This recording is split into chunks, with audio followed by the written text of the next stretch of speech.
All right, I'm just going to do maybe like 10 minutes, just to kind of show you my process, what I went through to get the waiver here, the 107 waiver, and some of the different websites that I went to. It doesn't mean it's right, it's wrong, or whatever. It worked for me, and it seems to be some of the websites that most people go to. So, like I said in my presentation, if you're going to stay in this business, you're going to be requesting a waiver someplace. All right, and this also helps you when you're going to fly, you know, which basically what areas you're in. So the first thing I did, obviously, you know, hey, Denise called and said, we want to fly up at Peace. I'm like, okay, let me take a look. You know, I'm not too familiar with the area. So this area right here is where she told me we were going to fly. You know, and I was like, oh my God, we're not flying there. We had this conversation too. I said, no, we're not flying there. We might want to look at some other locations outside this 5 mile, because I know that's a pretty active airport. So anyway, I went in there. I basically, you know, put the location that I figured would be the best place to take off, and that'll come into play in a minute. So then from there, I think you heard Mass State Police. They went to Sky Vector, or one of the. So I went to Sky Vector.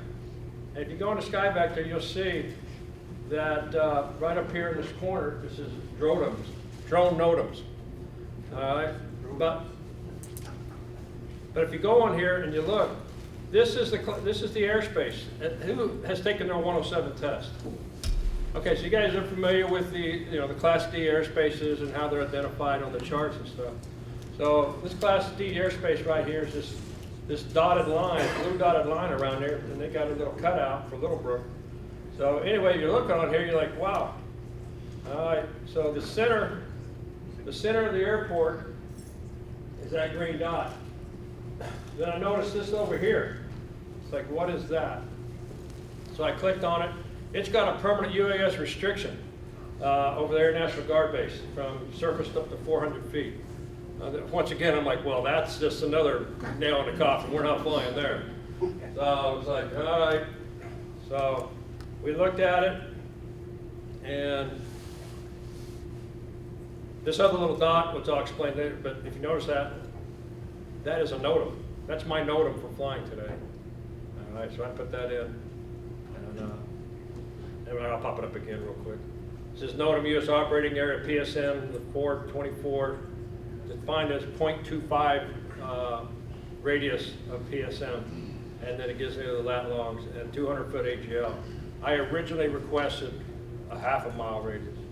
I was just curious, where did you issue that NOTAM through? And okay, sorry. No, you're good. Jump ahead. But if you look right down here at number 9, everybody get one of these sheets? So that's why I looked on here and said, okay, we're definitely flying Class D airspace. All right, so that's going to require a waiver. Definitely not going to get a COA for it. I got 107 waivers in Delaware. Before I request the waiver, I want to see if it's part of the Lance program.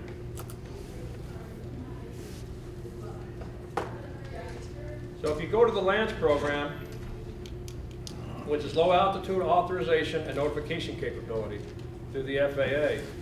And you scroll down, you're going to see down here the UAS facility maps and grids. So if you click on that, yep, I agree, it's going to pull up the maps in the United States. And some of these are participants in the Lance program, some of them are, but most of them do have a matrix already built around them.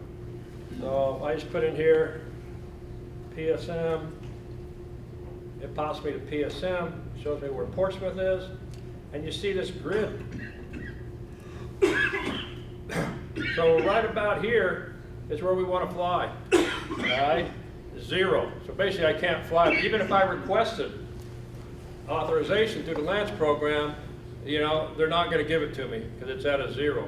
When you request in the Lance program, if it says like over here at 200, 400, if you request that altitude and you stay at 200 below or whatever that altitude is, more than likely you're going to get authorization right away within 30 seconds or a minute, whatever time frame.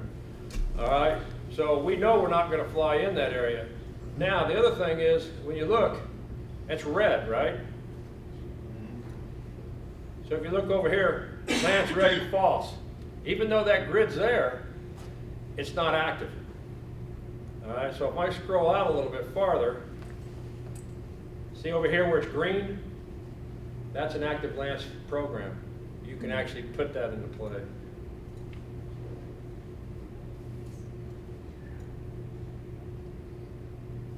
So like if I was flying out here and I said I want to stay at 300 AGL, you know, it's a 400-foot ceiling, more than likely I'm going to get it right away. Yes, sir. Do you know how airports get into the LANCE program? I think it's they get together, and I don't know how they define what their grids are going to be, but I know they've been building the program up for the last probably year and a half, 2 years. Is it the FAA doing it, or do the airports have I think it's the FAA. Yeah. Did you have any input here on the LANCE, the grids? We don't have anything in sight on them, you know, having LANCE here. The problem is, I'm the air traffic manager at Portsmouth, and we're Department of Defense. So the LANCE program is being installed at, you know, purely FAA facilities. So you got a few different kinds of towers. You got the regular FAA, you know, government workers. You got DOD guys like us, so we're slightly different. And then you got like federal contract towers, where there's contractors in the towers. So to my knowledge, LANCE is being incorporated in the, you know, more purely FAA control towers at this point. I hope we all get on it, because as part of my job, and this is just, you know, kind of blown up in the last year. I've probably talked to enough people in this room, but I talked to more drone operators than I do pilots. I mean, on a daily basis, and I get COAs daily, and it's all manually done through the FAA, but I'm kind of the endpoint for that. I've learned a lot from UAS operators. So. Do you know if Class D Airspace is in the LANCE program? I don't know. It's uncontrolled. Class E is surface and Class E is no longer required COAs. Like we used to require COAs that were class extensions around our Class Delta service area. So you picture that block of airspace with the grid on it. Down to the southeast, we had intrusions that were Class Echo airspace, transitions to approaches, and they, you know, signed a letter saying that those no longer needed COAs. Who signed it? It was Scott Gardner with the FAA. He actually used to be a pilot. Oh, I'm sorry, he was a controller here. well, tell me who you are. Oh, I'm sorry, I didn't mean to. No, you're good. Oh, you say, My name's Paul Bill, I'm the air traffic manager here in Portsmouth. I work right up the street, so I've been talking to these wonderful folks, and I'm, you know, getting more and more involved in trying to become more knowledgeable on the UAS stuff. So yes, UAS operators in general, the 107 folks have really helped me out with that. But this transition is right where you, the magenta transition is what you were talking about, right? Yeah, Yeah. those used to require COAs, and they do not require COAs anymore. So that grid map on the Visualize It website is accurate. No, it's not the LANCE program. That's correct, yeah. It's just it's a manual process, so you have to get on the Drone Zone website, file it through there. That's what we said, okay, all right, yeah, we know it's not an active LANCE airbase. So, earlier in my presentation, I said I have a commercial pilot. Well, I had him call, Paul, did he talk to you? What was his name? Nelson Kesslering from Delaware? Probably, yeah. Yeah, he called up, and it's always good to talk to the airport manager. It really is. You know, you're gonna get more help that way than just filing and hoping somebody reads it.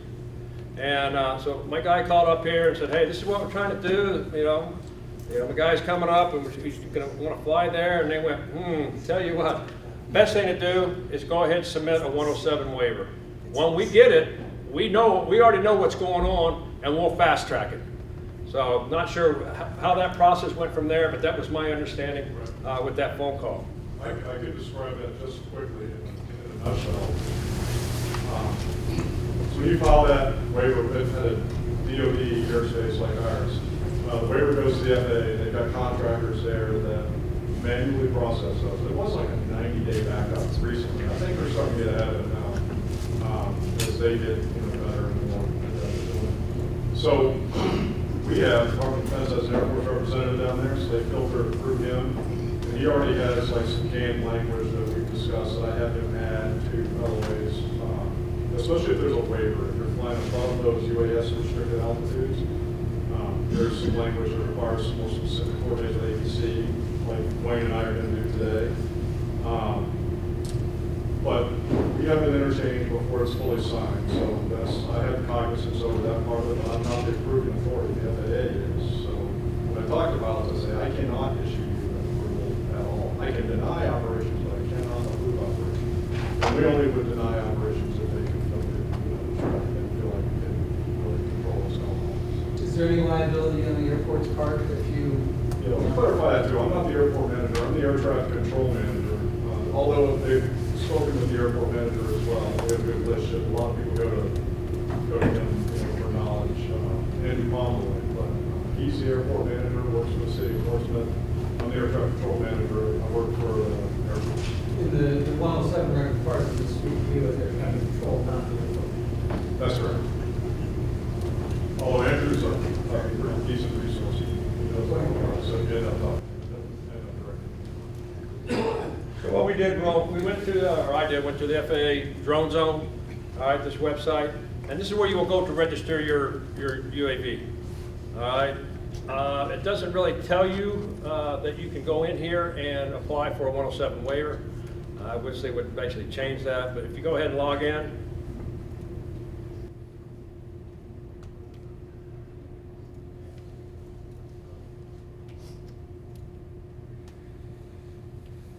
Delaware just switched to new emails.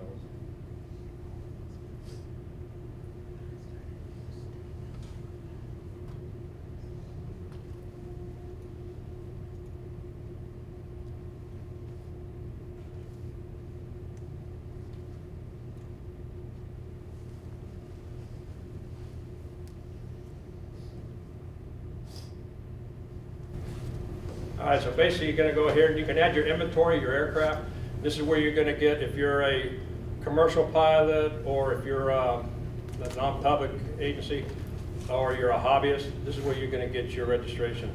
But if you look down here, it says 107 waivers. If you look over there, I have one that's been approved. So when I put it in there,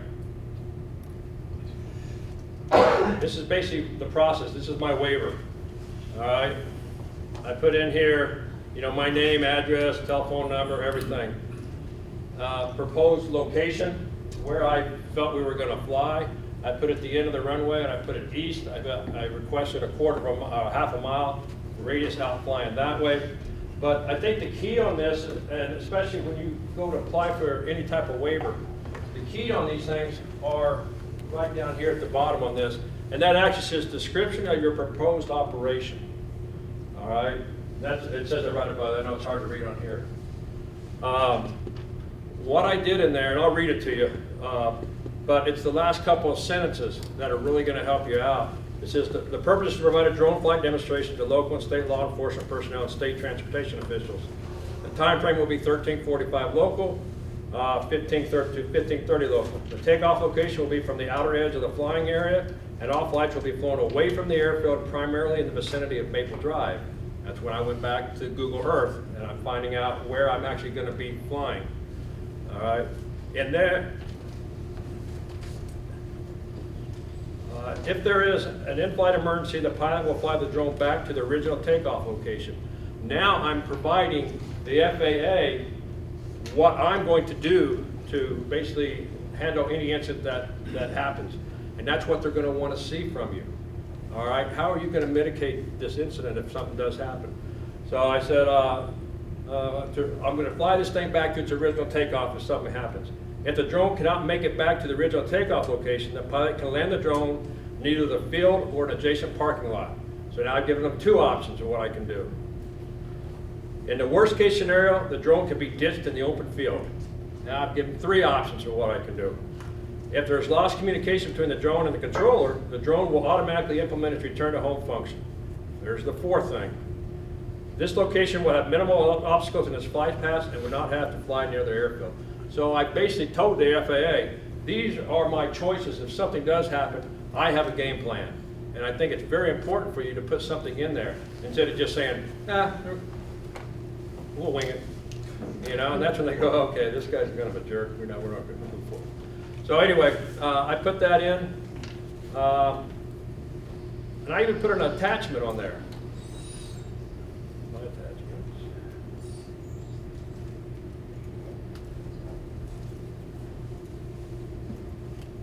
So here's my actual waiver. And I put an attachment of where I was going to fly. And according to their grid, I put a circle in there. And I sent that along there with them. So there was no, you know, even though you got to put your lat longs and everything else in there, there was nothing, you know, there's no reason to misconstrue where I was going to fly. And the waiver came back in 7 days, which is kind of unheard of. You know, usually they're telling you got to wait 90 days and everything else. Just Is that a airspace authorization or airspace waiver? Like if you go back in the drone zone, there's 3 check boxes, Right. and 2 have to do with airspace.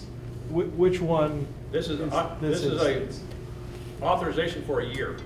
I Okay. requested 3 hours. They gave me a year. So that's a waiver, not an authorization, right? To me, it's semantics. Right. But, Okay. yeah. So, yeah, I'm like, hey, never come back up, I'm flying, you know? So, but yeah, that's, you know, it says right up here, radius change from 1/2 nautical mile to 0.25. That was their stipulation back to me. Okay, we're good. So basically, we can go out here and fly, you know, 1/4 mile radius at 200 feet AGL, and as long as we stay in those parameters, we're good to go. So I got the waiver back.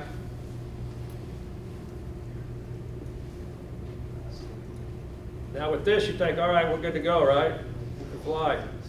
Like I said before, 80% of commercial off-the-shelf products are by DJI, right? DJI has implemented their own no-fly zone restrictions, okay? If you go to DJI,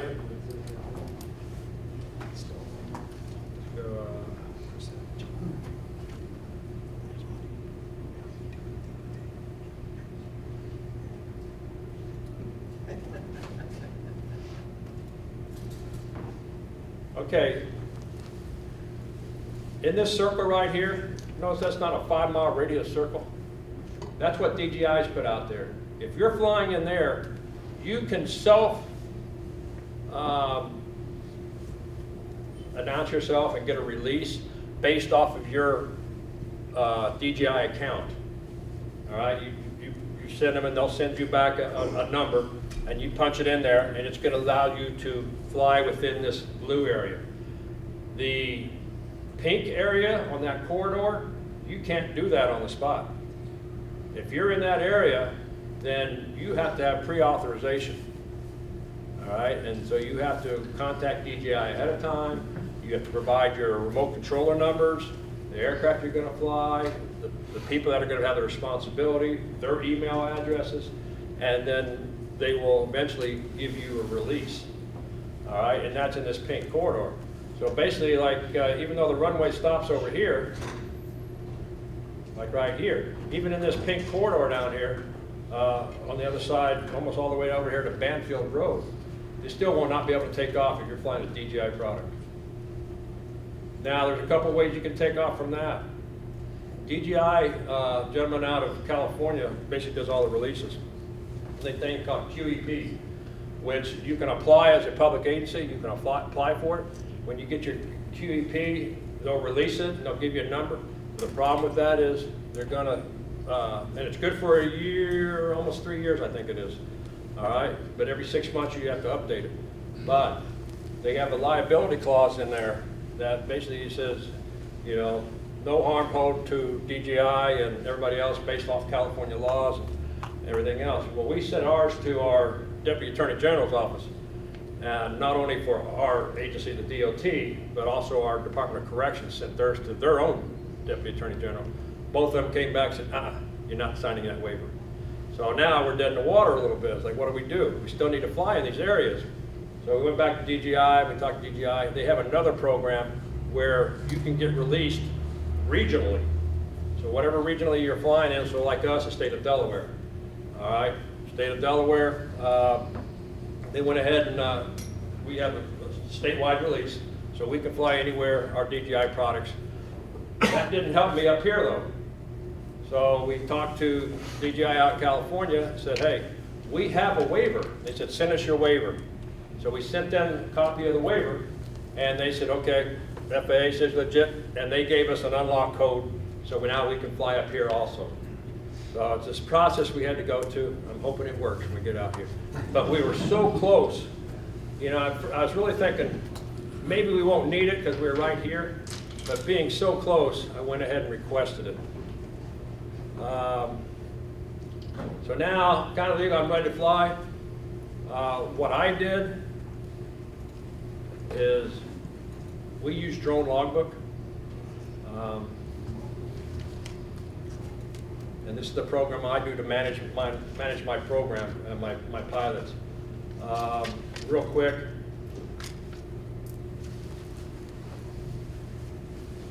all my pilots here, they put their data in there, they logged in, tells me how many flights they're doing, like Nelson did 32 flights, 30 flights, so I'll have to look at that up. Tells me his qualifications and everything else. But after each flight in DGI, it logs your flight on the computer and the remote controller. So when you go to, up in the bar, there's right corner, there's 3 bars. You hit that bar, it's going to pop down, it says flight records. You hit your flight records, and it's going to ask you if you want to sync. And you're going to sync your flights up to the cloud in DGI. Well, what that does, it sends it up, sits in the cloud, and then when I'm ready to download my flights, I'll come into here, I'll click flights, and I'll add flights, and import flights, and then it says DGI sync. I'll DGI sync, and all those flights will download into this program. And all my pilots have to do is go back and double check to make sure that they're the pilot in command, and their VOs and their batteries. So what it allows me also to do is plan a mission. And so what I did is I went in here, and this is all the information I have for Ps that I know I'm going to be flying. So when I get done flying today, tomorrow, whenever, I'll log the flights, and all this data right here will upload into my flight. But it tells me who the customer is. So if I click customer, it's going to go into more detail, has Denise in there and everything else.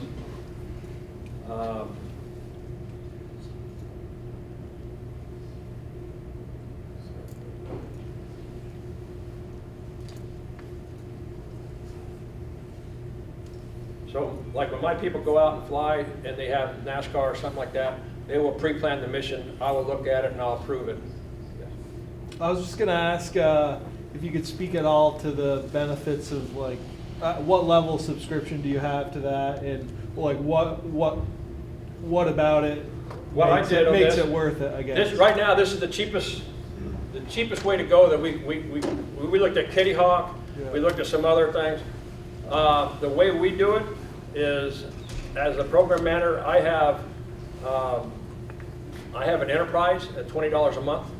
Per All pilot. my flyers, they just have a basic package at free. So $20 a month it costs the state. Really? They can log in. There's a thing you can basically create an account, which is the Delaware Department of Transportation, and I give them a token, and it's linked to that account, so all their flights get downloaded into the account for them. Right. But this is the information we have here, where we're flying. So, just one other thing. This was a flight the other day.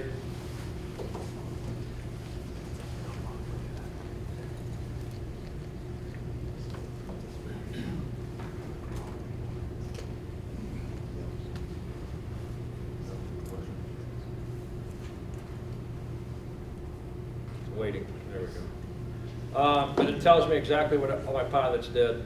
You know, it was a 14-minute flight, 14:38. The date, we went up for situational awareness, ground altitude 16.4, max AGL, we went 308 feet, travel distance, time of day. Zach is one of my interns, so he was out flying with Chris. The battery they used on that was, we have all ours numbered, it was B13, so we can track the maintenance on them. They went down, they flew this site right here, which is an archaeological dig. So they did that, and then gives me the profile of their flight, and then it also gives me just a sample of overall pictures that they did. And that's basically how I keep track. And that's why I put that on here. I went in, and it's already set up for these flights here. And then after that, I basically went in and got a NOTAM. I set that NOTAM up, and you see that popped up in Drone Logbook.